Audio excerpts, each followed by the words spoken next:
በስመ አብ ወወልድ ወመንፈስ ቅዱስ አሃዱ አምላክ አሜን። ንዓለማት ብፍቅሪ ዝገዝእ ጥንቲ ዝነበረ አልፋ ዓለም ሕሊፉ ዝነብር ኦሜጋ መጀመርታን መወዳእታን ዘይብሉ ናይ አቦታትና አምላኽ ናይ ሰራዊት ጌታ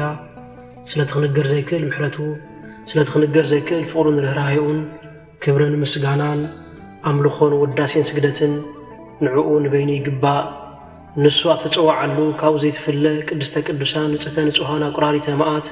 ናይ ሓዲስ ኪዳን ኩርቤል ዝኾነት አዲና ቅድስት ድንግል ማርያም ነቲ አማናዊ ዝኾነ ምግቢ ህይወት ነቲ አማናዊ ዝኾነ መስተ ህይወት ስለዝሃበትናን ዝወለደትልናን ወዳ ጎይታናን መድሓኒናን ኢየሱስ ክርስቶስ ብዘኽብራን ብዘፍቅራን መጠን ክብሪ ምስጋና እናዓይኹና ኩሎም መላእክት ነቢያት ሐዋርያት ጻድቃን ሰማዕታት እግዚአብሔር አምላኽ ብዝሃቦም ክብርን ማዕርግን ይኽበሩን ይመስገኑን። ዝኸበርኩም ህዝበ ክርስቲያን ከመይ ኣለኹም ከመይ ቀኒኹም? አሜን። ስምትሉሉን ሕያውን ዝኾነ እግዚአብሔር አምላኽና በአና ብድኹማት ባሮቱ ይኽበር ይመስገን። እግዚአብሔር አምላኽ በደልናን ኃጢአትናን ከይተመልከተ ብድጋሚ ብቃላቱ ክንጻናናዕ ብቃላቱ ክንሕደስ ብቃላቱ ክንፍወስን ክንሓድእን ክንብርትዕን ስለዝፈቐደን ስለዝፈተወን ክብሪ ምስጋና ንዕይኹኖ። ናይ ሎሚ መዛረቢ አርእስትና ስለ ስንፍና ወይ ድማ ስለ ትህኪት እዩ። ቅዱሳን አበው እቲ ስውር ጸላኢ ኢሎም ይጠቕስዎ። ኣብ ልዕሊ ናይ ሰይጣን ፈተነ ኣብ ልዕሊ ናይ ዲያብሎስ ፈተነ በገዛእ ፍቓድና በገዛእ ስልጣንና ኢድን እግርን ከለና ዓይነ ብርክን ከለና ናብ ገዛእ ርእስና እነተኣታትዎ ሕማም ናብ ገዛእ ርእስና እንዕድሞ ሕማም ትህኪት ወይ ድማ ስንፍና ይበሃል። እዚ ሕማም እዚ ስውር ኃጢአት ወይ ድማ ስውር ጸላኢ ናይ ክርስቲያን ተባሂሉ ይጽዋዕ። መብዛሕቲ ግዜ ስንፍና ኃጢአት ኮይኑ ዘይስምዓና ሰባት ኣለና። ስንፍና ቀስ ብቐስ ካብ አምላኽ ይፈልየና። ስንፍና ቀስ ብቐስ ካብ ቤተ ክርስቲያን ይትርፈና። ስንፍና ቀስ ብቐስ ካብ ድሕነት ይትርፈና። ጎይታናን መድሓኒናን ኢየሱስ ክርስቶስ ኣብ ማቴዎስ ምዕራፍ 26:41 ናብ ፈተነ መታን ከይተኣስውሲ ንቑሑን ጸልዩን ይብለና። ናብ ፈተነ መታን ከይተኣትውሲ ንቑሑን ጸልዩን ይብለና። ክብሪ ምስጋና ንዕይኹኖ። ስለዚ ወገናተይ ስንፍና እቲ ስውር ጸላኢ ናይ ክርስቲያን ወገናተይ መብዛሕቴና ብስንፍና ዝተኣሰርና ኢና። መብዛሕቴና ምስ ስንፍና ሓዳር ዝገበርና ኢና። መብዛሕቴና ስንፍና ንውዓልትና ጌርና እንውዕል ኣዚና ብዙሓት ኢና ወገናተይ። ስንፍና ካብ ጽድቂ ኣትሪፉ ናይ ዘለዓለም ድሕነት ንኸይንረክብ ናይ ዘለዓለም ህይወት ንኸይንረክብ ዝገብር ተግባር እዩ ወገናተይ። ስንፍና ብዓለማዊ ኾነ ብመንፈሳዊ ተቐባልነት የብሉን። ብዓለማዊ እንተኾነ ከምቲ ሐዋርያ ቅዱስ ጳውሎስ ኢልዎ ዘሎ ዘይሰርሕ ኣይብላዕ ከም ዝተባህለ ዘይሰርሕ ሰብ ክበላዕ ኣይግብኦን። ከምኡውን ዘይነቅሕ ሰብ ክጸድቕ ኣይክእልን እዩ። ዘይጽሊ ሰብ ክጸድቕ ኣይክእልን እዩ ወገናተይ። ስለዚ እቲ ስውር ጸላኢና ስንፍና ምዃኑ ፈሊጥና ክንበራበር ከምቲ ሐዋርያ ቅዱስ ጳውሎስ ኢልዎ ዘሎ ኣታ ደቂስኻ ዘለኻ ተበራበር ካብ ሙታት ድማ ተንስእ ክርስቶስ ድማ ከብርሃልካ ይብለና ወገናተይ። ስለዚ ካብ ድቃስና ክንትንስእ ይግባአና። ካብ ስንፍናና ክትንስእ ይግባአና። ካብ ትህኪትና ክትንስእ ይግባአና ወገናተይ። ክንነቅሕ ይግባአና። ኣብ ንሰርሖም ስራሓት ትኩረት ብምግባር አንጻር ስንፍና አንጻር ትህኪት ክንስለፍ ይግባአና ወገናተይ። ስንፍና ማለት ወይ ድማ ትህኪት ማለት ካብ ስርሓ ጥራይ ምትራፍ ማለት ኣይኮነን ወገናተይ። ብስጋዊ ስንፍና ኣቢሉ መንፈሳዊ ስንፍና እውን የጋጥመና። እቲ ብስጋዊ ክነቅሕ ዘይክእል ኣብ መንፈሳውነት እውን ክነቅሕ ኣይክእልን እዩ። ስለዚህ ልዕሊ ዲያብሎስ ናይ ገዛ ርእስና ጸላእቲ በዓልና ምዃንና ፈሊጥና ነቲ ኣሲርና ዘሎ ስንፍና ነቲ ቆሪኑ ሒዝና ዘሎ ስንፍና ክንስዕሮ ይግባአና አንጻር ስንፍና ክንስለፍ ይግባአና ወገናት ንስሓ ኸይና ኣቱ ስንፍና ሓሊኹ ይሕዘና ቅዳሴን ኸይንቀድስ ስንፍና ሓሊኹ ይሕዘና ንኸይንጽሊ ስንፍና ሓሊኹ ይሕዘና ወገናት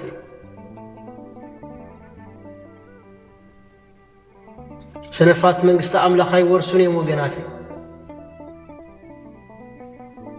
እስከ ናብ ቤተ ክርስቲያን እንመልከት ሊቃውንት ቤተ ክርስቲያን ካህናት ዲያቆናት ወትር ጊዜ ምስ ነቆሑ እዮም ወገናት ወትር ጊዜ ምስ ተጉህ እዮም ወገናት ስለዚ አንጻር ስንፍና ክንተግህ ይግባአና አንጻር ስንፍና ክንተግህ ይግባአና ወገናት ንኣምላኽ ንምድላይ ጽባሕ ኣይትበል ካብቲ ዘለካ መንፈሳዊ ህይወት ንኽትፍወስ ጽባሕ ኣይትበል ጽባሕ ናይ ካሊኣ ጽባሕ ንባዕላ ጭንቀታ ይኣኽላ ወገነይ ስለዚ ኩላትና ህይወትና ክንፍትሽ ኩላትና ገዛ ርእስና ክንምልከት ይግባአና ሰነፋት ዲናስ ዋላስ ትጉሃት ንቑሓት ዲናስ ዋላስ ደቀስቲ ገለገሌና ድማ ኣብ መንፈሳዊ ገለገሌና ድማ ኣብ ስጋዊ ነገር ዝተጋህና ነገር ግን ኣብ መንፈሳዊ ነገር ዝደቀስና ኣዚና ብዙሓት ኢና ንስጋዊ ነገር ንተግህ ንገንዘብ ንተግህ ንዝና ንተግህ ንህቡብነት ንተግህ መንፈሳዊ ተግባር ግን ወይከ ስለዚ ገዛ ርእስና ካብ ስጋውን መንፈሳውን ዝኾነ ስንፍና ወይ ድማ ትክኪት ክንሕሉ ይግባአና ወገናተይ ስንፍና ንጸሎትና ይሰርቆ ጸሎት ናይ ክርስቲያን እስትንፋስ እዩ ከምቲ ንሓሙሽተ ሰከንድ እውን ትኹን እስትንፋስና ክንቋርጽ ከለና ክንነብር ዘይንኽእል ከምኡ ድማ ጸሎት ምስ ነቋርጽ ክርስቲያን ኮይና ጸሎት ምስ ነቋርጽ መንፈሳዊ ህይወትና ዝተቋረጸ እዩ ወገናተይ ጸሎትና ህይወትና ክፍሊ ክኸውን ይግብኦ ጸሎት ዘውትር ናይ መዓልቲ ልምድና ክኸውን ይግብኦ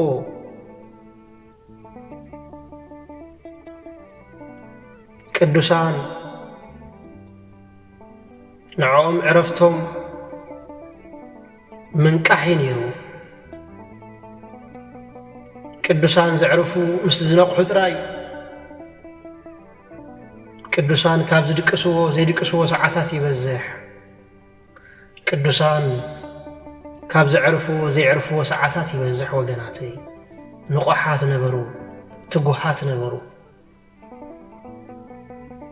ኣብ ልዕሊ ምትግሆም ድማ እግዚአብሔር ኣምላኽ በረኸትን ጸጋን ይህቦም ነበረ 24 ሰዓት ኣምላኽ ይመስግኑ ነበሩ ወገናተይ ቀትርን ስብከተ ወንጌል ለይትን ማህሌትን ጸሎትን ንግሆን ቅዳሴ ህይወቶም ሙሉእ ብትጋሃት ሓለፍዎ ስለዚ ወገናተይ ካብቲ ጸላኢና ዝኾነ ትህኪት ካብ ጸላእ ዝኾነ ስንፍና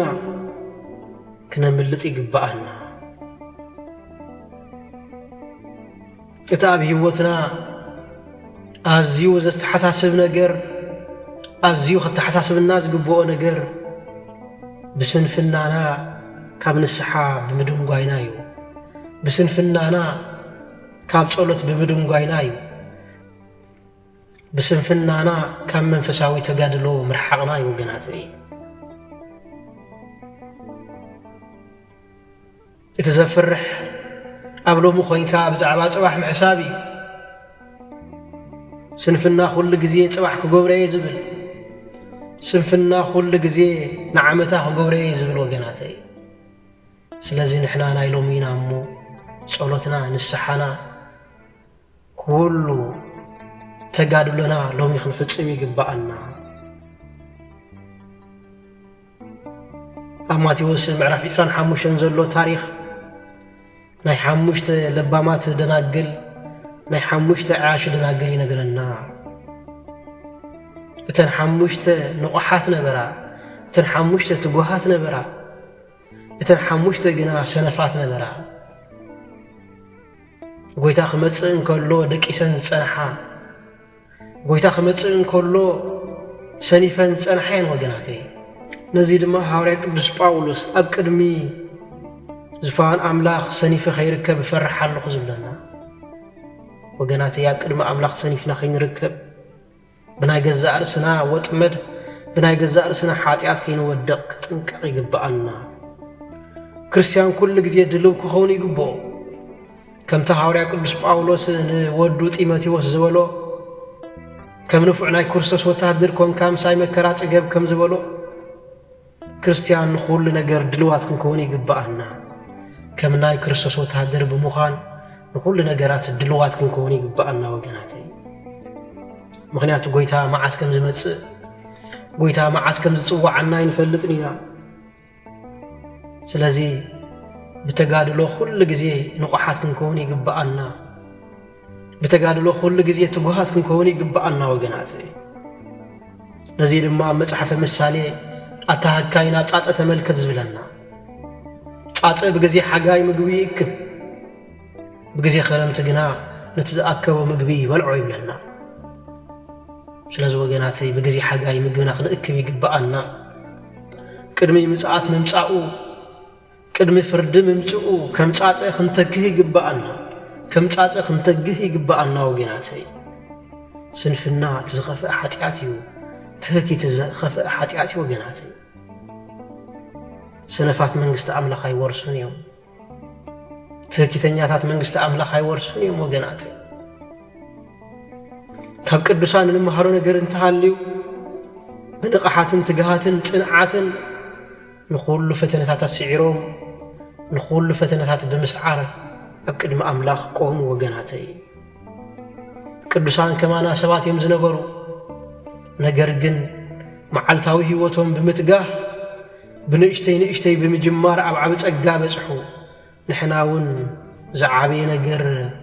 كنسرحنا بمبال زي كونس بنشتي نجر الجمر كم تقدر صحفنا زبلو بوحد نستأمنني أبوزح خشومي يمزبلنا بوحد نتأمن وجناتي كاب سنفنا كاب تهكيت نملت وانا علامة نايزة مرتزي كاب تهكيت نسنفنا نمملاتي وجناتي نوتا كنسعينا وجناتي كم إبراهيم نوتا كم موسى نوتا كم قدوس يوسف نوصا كم كلهم قدوسان نوصا امو كنسعرينا اجرنا اداونا حليخنا خوفاي نبل نوصا نا بيتو نغسغس نوصا نا قدامو نغسغس نوصا نا قداسينا ماليت نغسغس نوصا نا بسناي تغبار نغسغس وغناتي ايدنا اجرنا تاثيرنا كم عاشو كم سنفات نتزمت حدقا تقالستي عينخون نتزمت فدا تقالستي عينخون وقناتي كنتقهي قبال كنقحي قبال كريستيان نقوح قخوني قبال علم سنفنا زتأتاتونا قرات قريبات لنا لا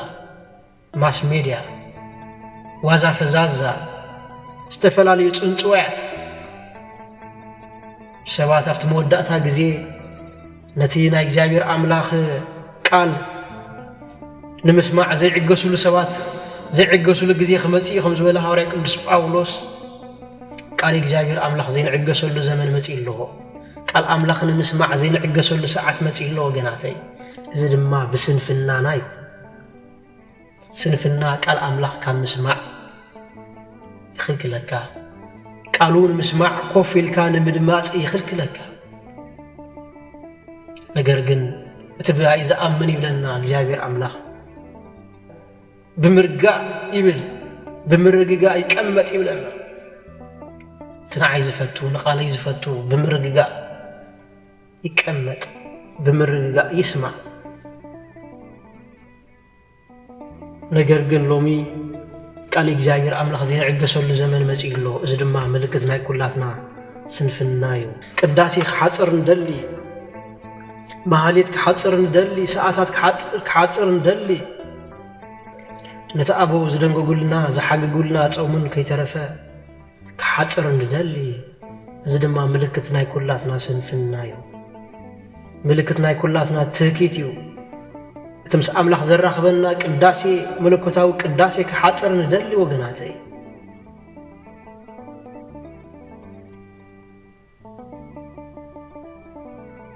ሎሚ ልዕልና አምላክ ንግዝኦ ዘለና ንገንዘብ እዩ ንገንዘብ ኢልና ኦቨርታይም ንሰርሕ ንጽድቅ ኢልና ግን ኦቨርታይም ንሰርሕና ነገር ይብልና እሺ ወገናተይ ስለዚህ ካብ ስንፍና ካብ መንፈሳዊ ስንፍና ካብ ዓለማዊ ስንፍና ክንጥንቀቕ ይግባአና ከመይ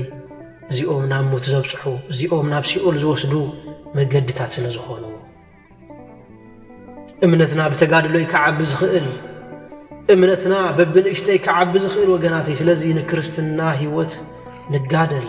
ለመንፈሳዊ ህይወት ንጋደል ልበይ ኣብ ዝዳለወሉ ጊዜ ክጽልይ ኣይትበል ስኢልካ ጸሊ ኣብ ግዚኡን ኣብ ዘይግዚኡን ይረዳእኻ ኣይረዳእኻ ጸሊ ጾም ስለዚ ወገነይ ካብ ዝሓደገኛ ዝኾነ ሕማም ስንፍና ክንርሕቕ ይግባአና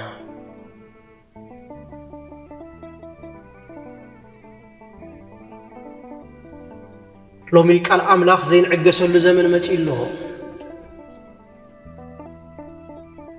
ኣብ ቤትና መጽሐፍ ቅዱስ ኣለና ኣብ ኢድና መጽሐፍ ቅዱስ ኣለና ነገር ግን ሓንቲ መዓልቲ እንትኹን ትኹረት ሂብና አንቢብና ይንፈልጥን ነትዝወሃበና መለኮታዊ ትእዛዝ ገዲፍና ኣብ ኮንታ ሓሸው የነብር ኣዚና ብዙሓት ኢና ወገናተይ ናብ ጓይላ ናብ ጭፈራ ናብ ዕብዳን ኣጋርና ይኽግስግስ ናብ ቅዳሴ ናብ ማህሌት ናብ ገዳም ናብ ቤተ ክርስቲያን ኣጋርና ይእሰር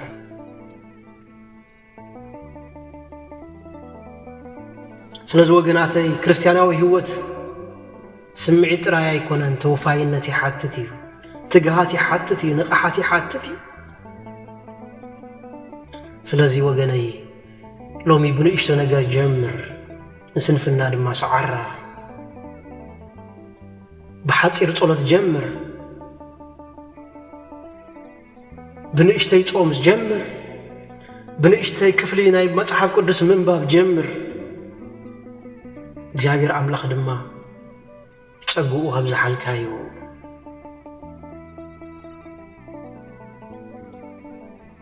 ሓደ ካብቲ ንክርስቲያን ፈተና ኮይኑ ዘሎ ስንፍና ወገናተይ ስንፍና ካብ ዓቢ ጎቦ ይሕይል ስንፍና ካብ ዓቢ ሩባ ይሕይል ስንፍና ካብ ግብ ዝበለ ጸልማት ይሕይል ስለዚ ስንፍና ቢወትካ ስለ ዘሎ ተስፋ ይትቁረጽ ተንስ ክርስቶስ ድማ ከብርሃልካዩ አምላክ ኣብ ስንፍናኻ ኣብ ተኪትካ ትነብር አይደልን እዩ ሓይሉ ከልብሰካዩ ግርማ ከልብሰካዩ ጸጉኡ ከበካዩ ንስኻ ጥራይ ስንፍና ቀታለ ምዃኑ ተኪት ቀታለ ምዃኑ አሚንካ ንኣምልኾ ንቃሕ ንዝማሬ ንቃሕ ንጸሎት ንቃሕ ንመንፈሳዊ ተግባራት ንቃሕ ወገነይ እንተ ወዲእካ ተነሳሕ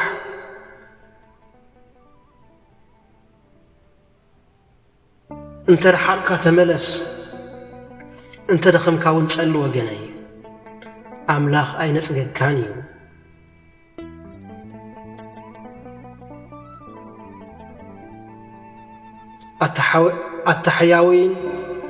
التحياوين أمون بارياي أبحيدة أمون يركاي خامو أنا دما أبوزح خشمكاي زبل دمسيني أملاك تسمع حجبنا إشتي نقاح حجبنا إشتي تقاه وقني سنفنا في ودك خاطو يتفكدلو صلوتك خدانا قوى يتفكدلو نسحا خدانا قوى يتفكدلو نا بيت كريستيان مقسقاس አይትተሃከ ብንእሽተይ ጀምር ነገር ግን አይተቋርጥ እስከ ንገዛእ ርእስና ንሕተታ ክንደይ ጊዜ ጽባሕ ኢልና ክንደይ ጊዜ ጽባሕ ዘይበልና ወገናተይ ክንደይ ጽባሓት ሓሊፎም ኣለው ነገር ግን ሕጂ እውን ኣይነቃሕናን ሕጂ እውን ኣይተጋህናን ስለዚ ካብ ሎሚ ጀምር ካብ ሎሚ ትጋህ ካብ ሎሚ ንቃሕ እግዚአብሔር አምላክ ኃይሉን ብርትዕን ክበካይ ነው ትምድብ መዓልታ አምላክ ሎሚ ትምድብ መድኃን አምላክ ሎሚ ወገናተይ መዓልት መድኃን ሎሚ ከምቲ ከላይ ቆሮንጦስ ምዕራፍ 6 ፍቅር 2 ይወዘሎ መዓልት መድኃን ሎሚ ወገነይ ሎሚ ንድሕነትካ ንቃሕ ሎሚ ንድሕነትካ ትጋህ ሎሚ ንጽድቅኻ ተለዓል أملاخ كابتكيتن سنفنان يحلونا بصلوت كنكح بنسحاد ما خنصه بأمنت كنصنع بتغادلو بصقا خنعبي እግዚአብሔር አምላክ ይደግፈና ለዘነበረና ጊዜ ባሪኹን ቅዱስን ስለዛሃበና ክብርን ምስጋናን أملخون وداسين سجدتن نعؤون بيني قباء وسبهات لأجزي أبيها